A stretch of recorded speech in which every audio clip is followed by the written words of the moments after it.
so much, everyone, for joining us. We really are so excited just to be together in this Zoom room today. And I think I've just been so excited every time I meet up with Sandy. I first saw her at the Women in Tech event fairly recently at the Mount Nelson. She was dressed fabulously, and I noticed her, and then I saw her on the stage winning Best Ally award winner for Women in Tech South Africa for the work that she's been doing. And I was so inspired by what she shared that I thought, oh, this is someone I just have to connect with. I love what she's doing. It resonates with me because she's really helping people get equipped with the skills and the confidence they need to succeed in their careers and in their interviews. So I thought, I'm sure there's a way that we can find synergy and that I'll be able to support the work that she does. Because as those of you who know me know, my work is to train hiring managers and HR and recruiters on the skills they need to assess and engage with applicants and make sure that people are the right fit for the company and the organization. But I also do career coaching. So I equip people with the skills and the confidence that they need to be able to succeed in interviews and do their CVs and LinkedIn profiles. So that's where I thought, oh, Sandy, I can definitely partner with you in that. So as I met with her afterwards in the lobby where she was having all these fabulous photos taken because of her fame, I just found her so engaging. Immediately she spoke to me about what do I do, and before I could say, Sandy, let's meet up, she was like, let's meet up.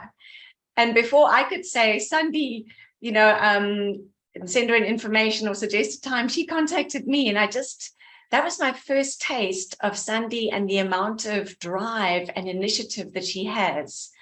And the more that we spoke, and when we did meet up for coffee, which I found out she doesn't even really like coffee, she just was kind enough to meet in a coffee shop for me and then, you know, kind of get through that part of it. But the more I heard about her story, the more moved I felt and thought, sure, more people need to hear this. And I know that some of you here today are listening and you're engaging because you know your story, you know your why, you know what drives you, and you continuously want to build in that. And some of you joining today are thinking, I'm not sure if I'm connecting with my why. I'm not sure if I'm living my purpose. I'm not sure if my career is being built on the right foundation. And so you may be joining for that. And others of you just saw Sandy's photo and may have thought, I need to meet that woman. I need to hear more about what she's doing. So Sandy, I don't want to use too many words to introduce you because I think part of the introduction is hearing your story.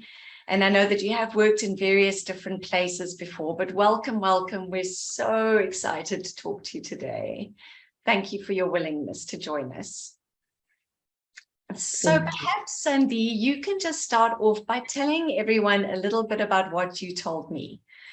So firstly, if we look at you on LinkedIn, we see social entrepreneur, we see pioneer of change, we see co-founder of L&S Shuttle Service and Okanyo Foundation, and we see mother and wife. So we see a few different things, but at the moment, the thing we've been speaking about the most is your co-founding of the Okanyo Foundation and what you're doing there.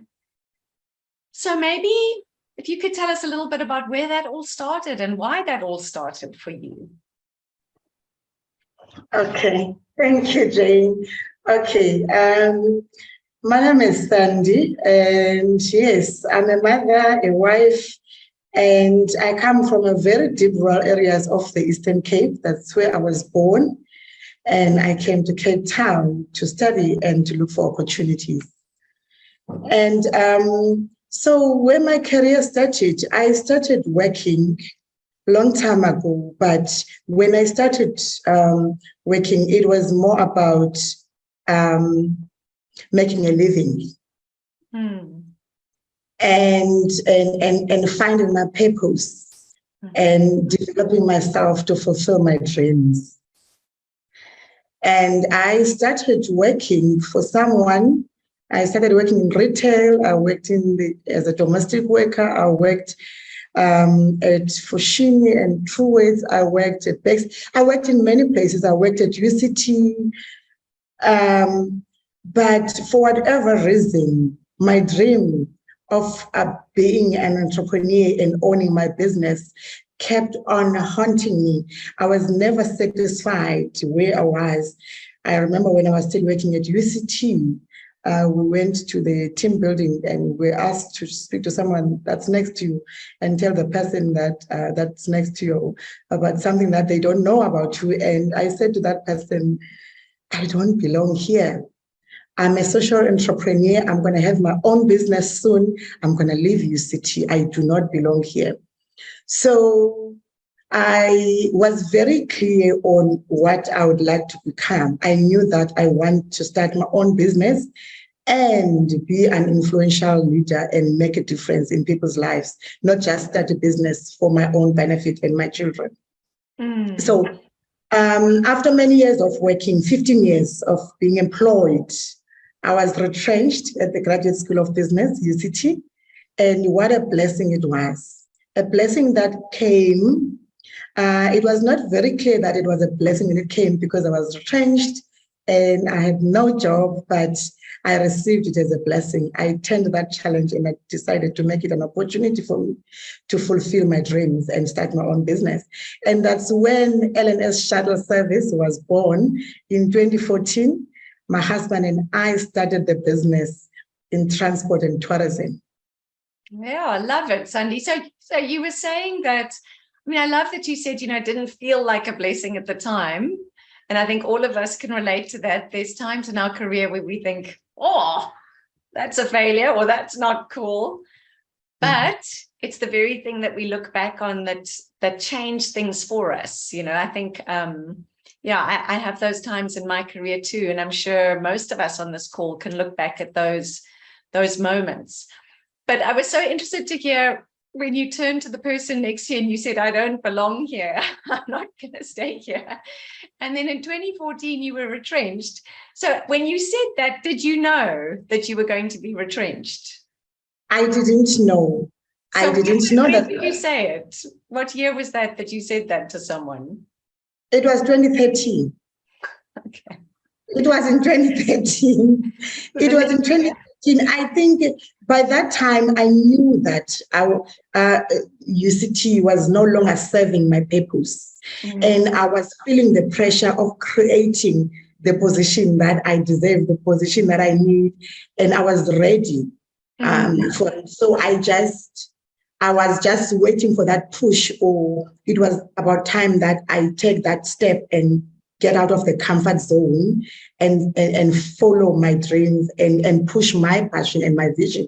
And I used to say, I was saying to my friends, they didn't want me to leave, and my family, and I said, I've been pushing Max Price's vision. It was Max Price then who was the vice chancellor, and I said, it's about time that I push my own vision. So yeah, I was ready to push my vision, but the retrenchment was a very good push. Yeah, as you say, it's out of your comfort zone. And I think sometimes life does that to us. We want to do something, we're not quite sure. But there's a moment that comes where we think, okay, here it is, ready or not. So Sandy, what inspired you and Lutando, your husband, to start LNS shuttle service? Why transport and tourism? In the beginning, when I had this dream of starting my own business, I had no idea of which business I was going to open. First of all, long time ago. But as the time went by, I knew exactly that I want to be in transport and tourism. I have identified the gap in the market. When I was working for the NGOs, we used to travel a lot.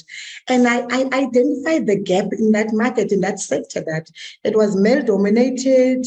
There's no that touch, there's a gap that for someone that really is not just a transport person, but who's going to become an implementing partner, who's going to be involved in the organization. If you're my client, I don't just get involved in transporting your people. I get to know what you do, what you stand for, what are you, I get involved fully and I get to advise where I can.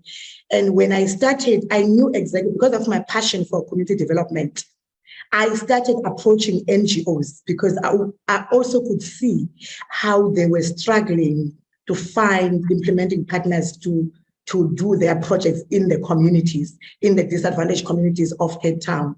So I decided I'm going to close that gap. I'm going to be that reliable transport implementing partner that's going to make sure that your project is a success.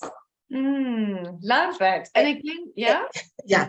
And also what also made me decide on it is because I knew that I've got my husband who will be the pillar of that business, who can drive. We've got a car already. We've got an asset already that we can start with. That's the sedan that we had. We started with just a normal standard sedan because we had no capital to start the business. I looked at the resources and that I had then. I looked at the assets and said, we've got the sedan. I've got my husband who can run this. I've got the skills and the knowledge that I've acquired for the past 15 years. And I've got good networks and I've got good relationships. I'm going to try this. And I was so positive that it's going to work. I love that. And I love that you looked at a situation and said, oh, this is a male-dominated industry. And some people would look at that and say, oh, so there isn't space for me, or it's going to be difficult, or I'm going to come up against a lot of challenges. But you looked at that and you said, oh, because I'm in the minority, that's a gap. That's an opportunity. And I think, again, it's just such an example for me of how you look at things that some people would see as negative and see as obstacles, and you just turn them around into opportunities. So I love that, Sandy. And then Ukhanyo Foundation, how did that start?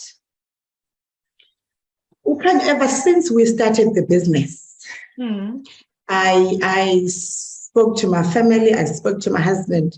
We committed that we will make a difference in our communities using our business.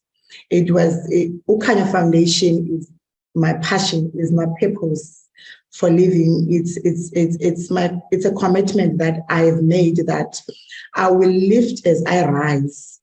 The more I grow personally, I would like to have people with me that I'm taking along. So I'm not sure if I shared with you once that I failed matric in 1996. So, and Ukhanyo Foundation came, from that. It was born from that because I have seen how the society, the community, how I was limited in terms of opportunities because I do not have grade 12. And I have also experienced the importance of having support when you don't do well in a grade. And also because of my involvement in the NGO space or in the youth space, I've noticed a lot of opportunities require a matric certificate. So the question that I've been asking myself and my other friends and colleagues is that if we are saying that this matric paper is so important just to do a basic internship, what are we doing as individuals, as companies, as the country to support those who do not have, so that they can have this piece of paper, so that they can be able to access opportunities, so that they can be able to have options out there. So I decided in 2019, I was driving my son to school. The matric results were announced. We were listening to a radio, and I was listening to all the top achievers, but my heart was with those who didn't make it, thinking of them and their families and what it means for them. I decided on that day, I went home and I said to my husband, I'm going to start an NGO and I'm going to give space to those who didn't make it. I'm going to start by giving them safe space to talk about how they're feeling, to talk about their dreams. And I will be that person that will say to them, don't change your dreams. You can still be successful. You're good enough. You're smart. Let's try. Can I be part of your journey? So that's how Ukhanyo started. I didn't even have an NGO then. I started very informally by giving them space in my office and just being part of their journey. Sure, Sandy. I think that's so heartfelt. and that you speak from a place of you knew how it felt yourself, you said, when you failed matric, and that made you want to reach out to others and say, wow, you know, in the midst of other people celebrating, other people achieving, how are the people who didn't pass feeling? How can I reach out to them? And I love that you say you reached out, you created space, almost even when you didn't have space. With LNS Shuttle, you created the company, even when you didn't have the transport. You were just like, well, let's just use what we have. And I think that's another quality that makes you so successful. You don't wait until you've got everything perfectly set up. You say, hey, let's go with what we have. Let's make it happen. So how did it develop from there? You included them in your office space. Yes. Then? So I invited them in my office. Of course, not everyone was happy with that, but I invited them in my office, and I took 10 young people that year in 2019. And we got to know each other. I introduced myself, I shared my story, and together we came up with a program. And I again reached out to my networks. I remember going to Lisa, Next Step Coaching, saying that I'm starting this program. I need your support, please. She's a coach, coaches young people. She's doing self-development. And I said, but she said, how can you start this? You've got no, do you know what it takes? And I was like, I'm not sure what it takes, but I know that I'm going to do it. And I know that you can have me. So I started the program for that year. We have discussed the program together, and we came up with a program that has 3 pillars. So the first pillar of Okanya Foundation is academic support. That's where I support them with tutoring classes. I reached out to tutors, and we've got classes at Philippi Village. We try and get people to teach them online. I give them learning resources, print question papers, and do everything that you can think of that has got to do with learning. And the second pillar of Okanya Foundation is self-development, personal development, because, you can be in class, but if your mind is not there, and the reality of life is that there's a lot going on in our lives. There's a lot going on in the lives of our young people. So the self-development was working on their self-esteem, self-worth, and also trying to get them identify the potential and the strength that they have within them. And also giving them tools to deal with everyday life challenges that we deal with. We're going to deal with challenges, but the most important thing is just that we face them and we rise above them, and we don't allow any circumstances to block us from being the best version of ourselves. So the self-development deals with that. And the third one is career pathways. That's where we talk about entrepreneurship. That's where I connect them with people like you to come and teach them about interview skills. That's where I bring opportunities to them. When I hear opportunities, I connect them, and I use my networks and to empower them so that they can benefit from what I have. So the career pathways is very broad, and it's also to say that there are many options out there, is to expose them to so many options that are there that can help them succeed in life. Oh, love it, Sandy. But I think, what I'm thinking is, you have LNS shuttle service and you're talking about Okanya Foundation, and there were obstacles along the way. And then COVID happened, and one of the industries that was impacted the most was tourism and shuttle services. So there was another obstacle challenge. Tell us, what happened then to LNS and Okanya?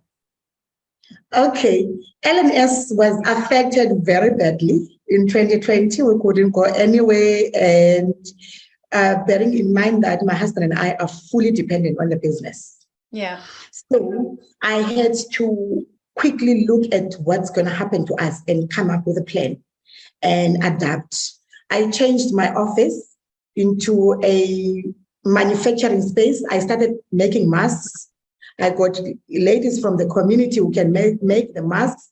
I started helping with ironing and then cutting, and we were making masks. And I decided to sell the masks to companies.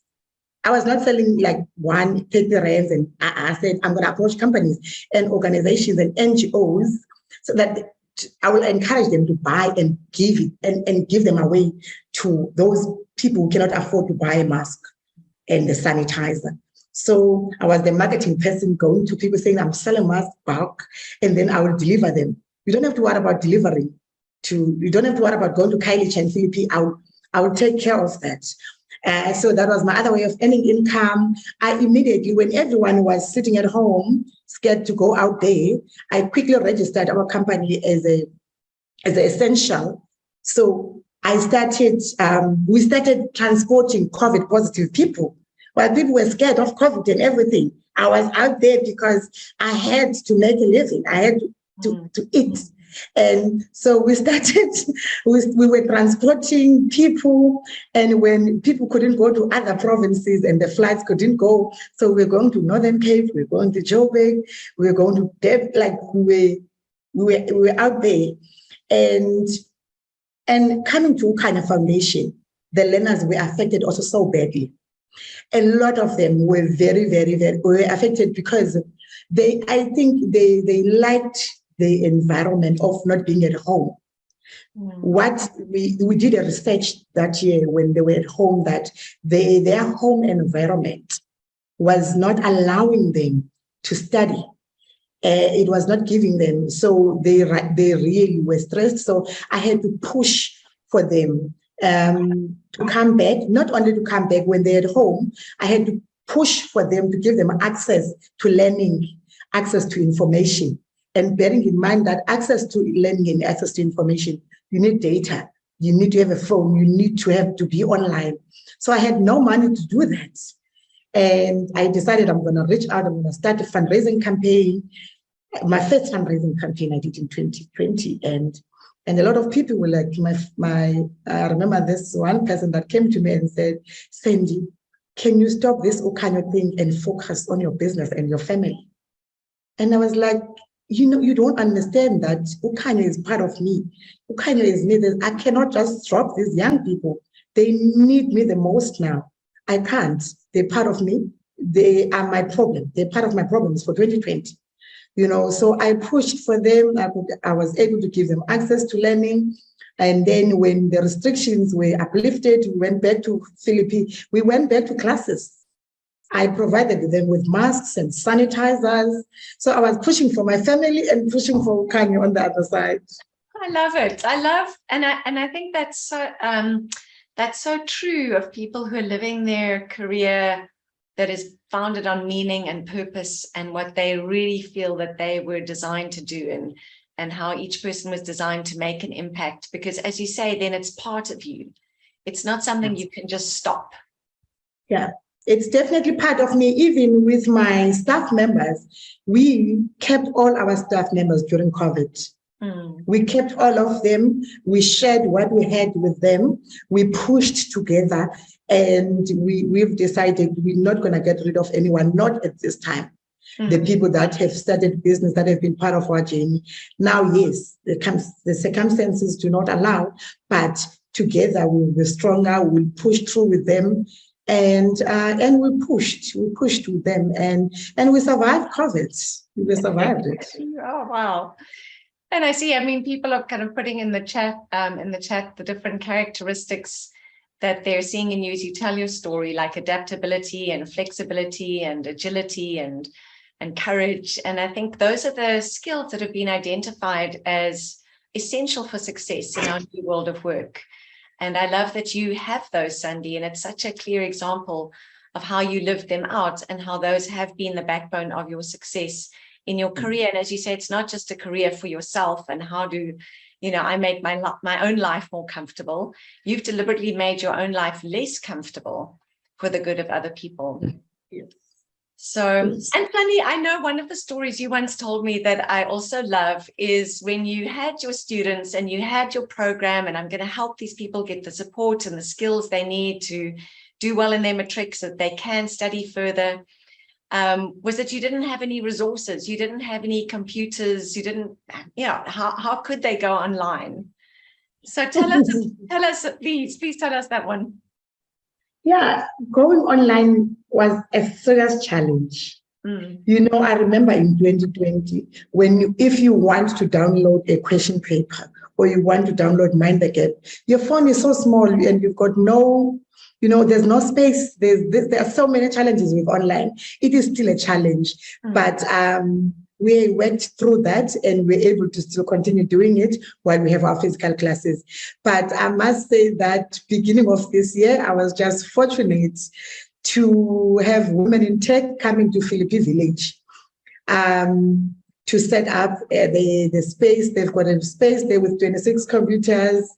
And I just saw people coming, this person coming opposite our office, busy. I saw the office is being cleaned and I decided, hey, let me go and find out what's going on here. Who is this person?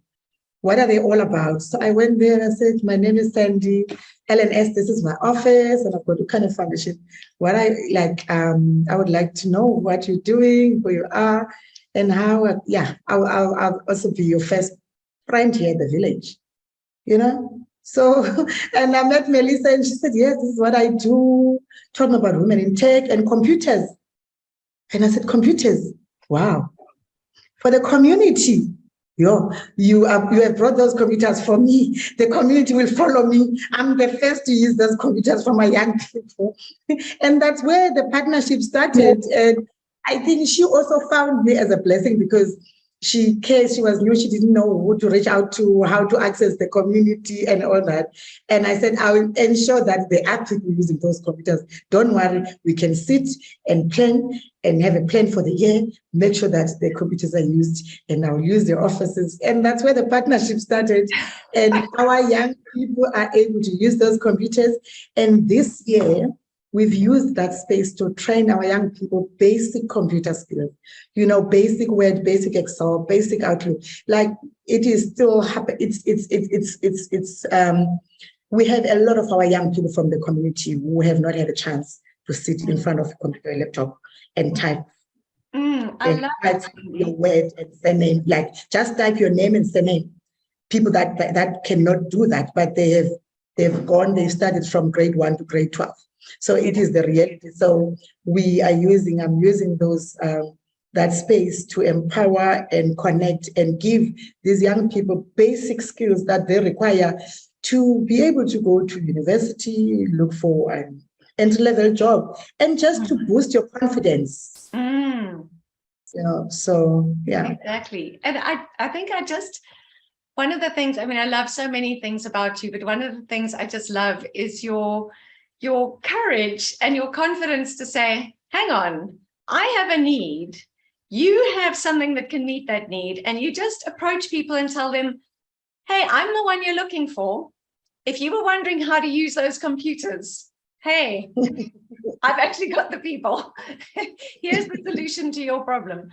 So I love that, Sandy. I love that you're not afraid. I love that, a lot of people could have looked across the road and said, oh, people are moving in. I wonder what they're doing, and felt cautious. But you didn't. You went over, you introduced yourself, you said, hey, from a friend perspective, I'm here to support you. But hang on, how can we synergize? How can we create something that is beneficial for the community out of this? So I love that. And you said it's grown, your group. I know Ross and I were actually there on Monday this week. And you said the group has grown. In the beginning, you said you started with 10. Were there 10 in 2019? Yes. And now how many students are you helping?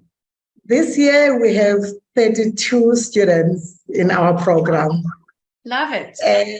And this year, for the very first time, I organized a career expo where I invited my students and the schools around the community. We had almost 300 people, 300 learners that attended that career expo. Love it. Love that, Sandy. Thank you so much for what you're doing. I think my heart just overflows because you create opportunity for so many people to give when they don't know where to give to. I think as I shared, I love and I feel so grateful for the experience I've been able to gain. And in speaking to you, I think, wow, there's an avenue where I can share what I've been given to help other people get ahead. And I know that so many of us feel that way. So, but Sandy, tell us, I know we met at the Women in Tech and it was here at the Mount Nelson, and that was wonderful. And then the next Women in Tech Awards evening was in Dubai. And I remember you saying, I want to go to Dubai. And you were like, but I can't go. And then the next minute, I'm seeing there's photos of Sandy going to Dubai. Tell us, how did that happen? As the winner of the Women in Tech Africa Award, I was invited to attend the Global Awards in Dubai, but the trip was not funded. But I really wanted to go.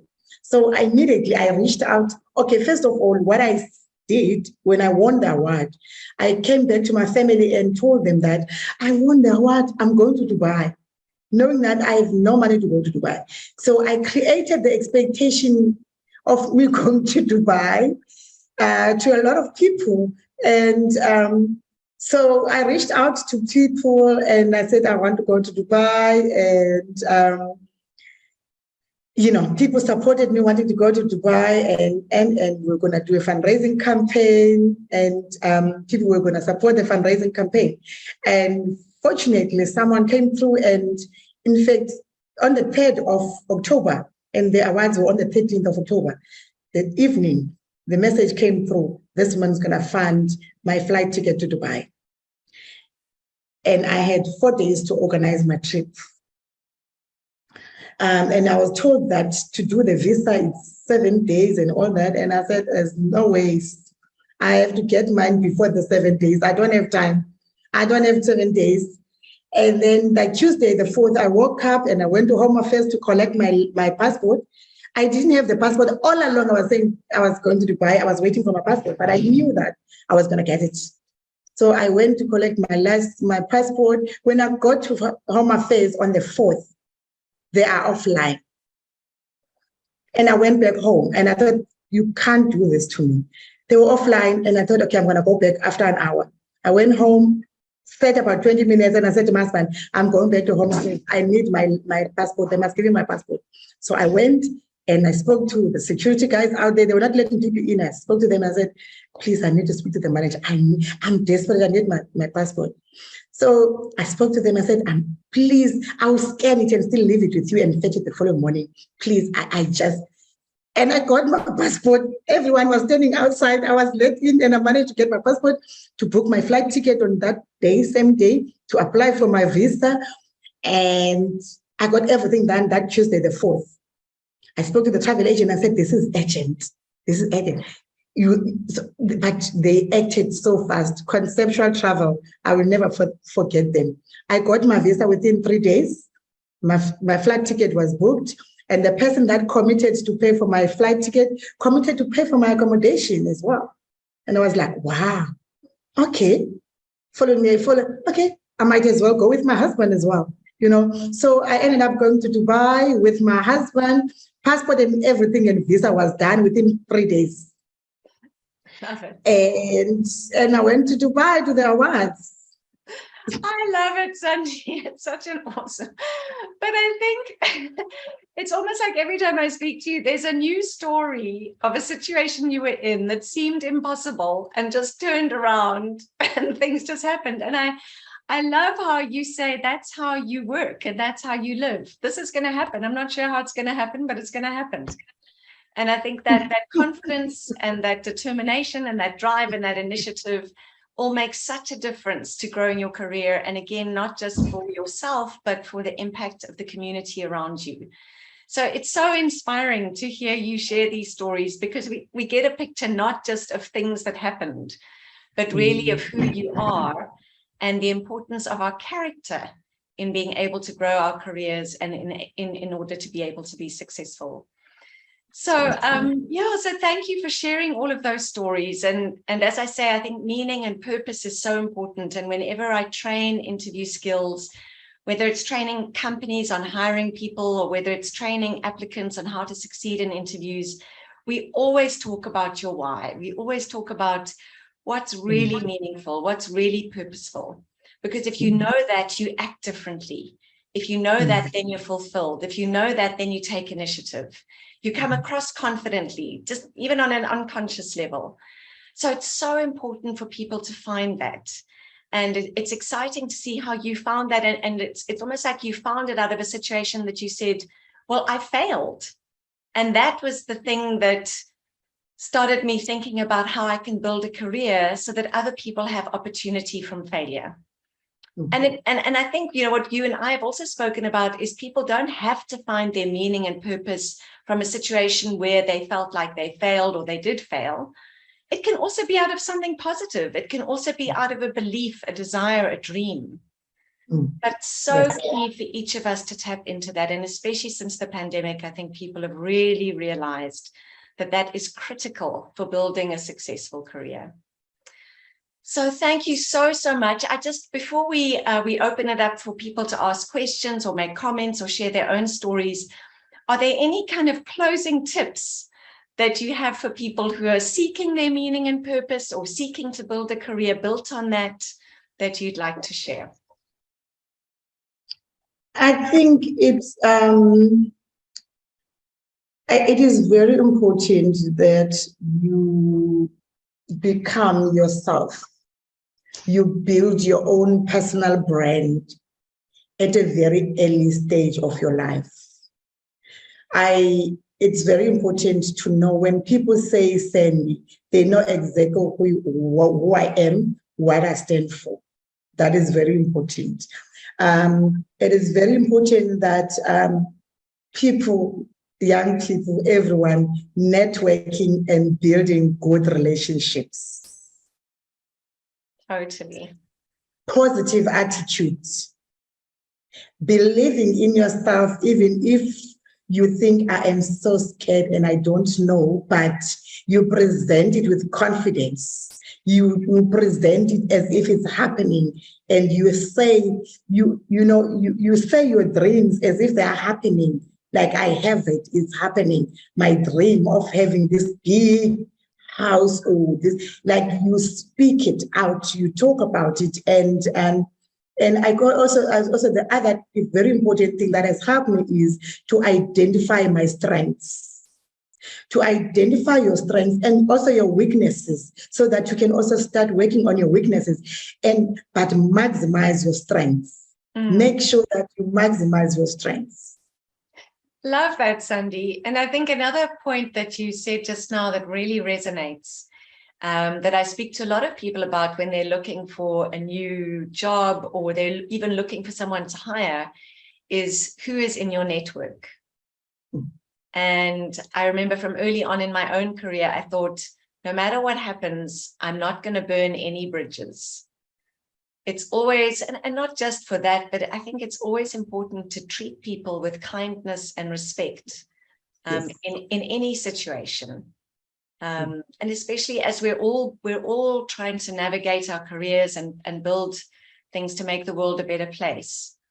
And in that process, it can feel very vulnerable and very scary, as you said, sometimes.